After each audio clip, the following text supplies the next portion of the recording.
Hey there, welcome back to the channel, your front row seat to the most electrifying tales from the world of rock and roll. Today we're diving headfirst into the wild whirlwind that was the 1991 MTV Video Music Awards, where the hairband Poison was poised to steal the show. But what really happened? Well, let's get into that. Picture this, it's 1991 and the airwaves are buzzing with alternative music vibes, yet there's a band that's still basking in the glory of their chart-topping album of Flesh and Blood, dropped in 1990. With explosive hits like Unskinny Bop, Poison is back in the spotlight, and guess what? They're slated to blow off the roof of the MTV VMAs. But little did anyone know chaos is brewing behind the scenes, and tensions were about to explode like a guitar solo on steroids. Hold on to your drumsticks, because this is where the rhythm takes a wild turn. Behind the scenes, tension was brewing like a storm. After 6 years of relentless touring and collaborations, sparks were flying between the lead vocalist Bret Michaels and guitarist DeVille. And if that wasn't enough, DeVille was grappling with his own demons, battling a drug addiction, and the tension had reached a crescendo in a fiery showdown in New Orleans just months before the VMAs performance. Let's rewind a bit, flashback to a few months prior to the steamy streets of New Orleans. A heated interaction between Michaels and DeVille had shaken the band's foundation, hitting at the storm that was about to come. June of '91 saw Poison canceling tour dates. Rumors started circulating that Poison might be ready to call it quits. Now, fast forward to the MTV VMAs, and the stage was set for all the chaos that was about to unfold. Signs were in the air that this performance would be a roller coaster, and trust me, it didn't disappoint. DeVille had his moments that became moments, and let's just say they are far from ordinary. Anytime a band hits a stage, the audience usually knows what to expect. The singer gets the audience pumped up. There may be a little bit of improv to setting up the tunes, but when it comes to television, the highest medium, the world is watching, and anything recorded live is now a backdrop for those years to come. So hold on to your leather jackets, because the backstage drama was just as intense as the music itself. I've got not one, but two insider stories for you. Some say DeVille wanted to bring the heat with Talk Dirty to Me instead of Unskinny Bop.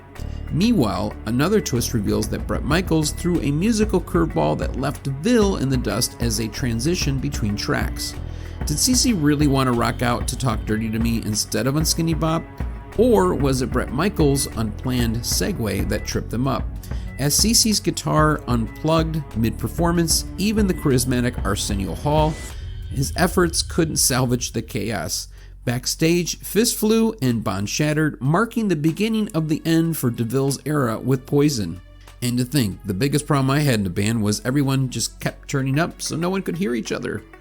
As the curtain closed on the chaotic VMA performance, DeVille's chapter with Poison came to an end, paving the way for a fresh face. Say hello to Richie Cousin, the new Axeman ready to bring his own magic to the stage. DeVille, on the other hand, battled his own personal demons, navigating the labyrinth of drug addiction while venturing into a solo career.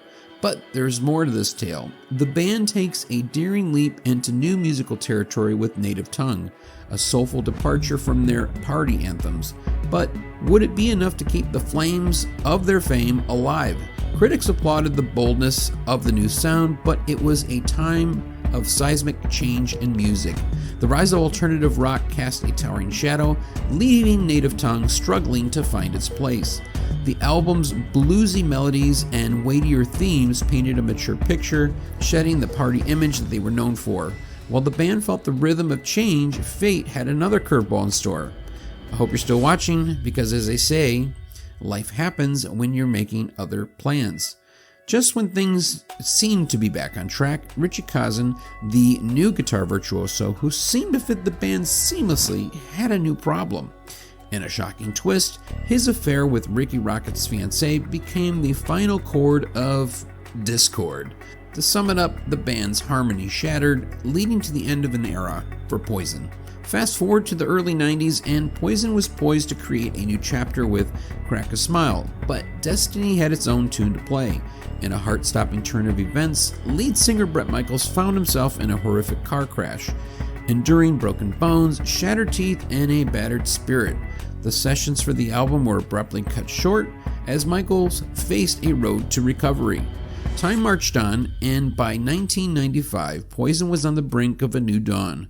The record label had a surprise up their sleeves, a greatest compilation. A move that seemed unconventional at first proved to be a masterstroke. In 1996, the compilation dropped like a musical thunderbolt, achieving a double platinum status and reminding the world of Poison's undying legacy. And as the years rolled on, the wheel of destiny spun once more. CC DeVille rejoined the band, with bridges rebuilt and differences reconciled along frontman Bret Michaels. The band's resilience and spirit marked a triumphant return to the stage. From high notes to heartbreak, rock and roll endures, and Poison Saga was one for the books. That's a wrap on today's story. If you've been grooving to the beat of this epic story, hit that like button, subscribe to keep the rockin' tales a rolling, and don't forget to rock the comment section and let us know your thoughts on Poison and their unforgettable performance. Want to learn some tunes on guitar by Poison? There are a few on this channel. Just head to the description box to find them below. As always, thanks for watching, and we'll see you in the next video.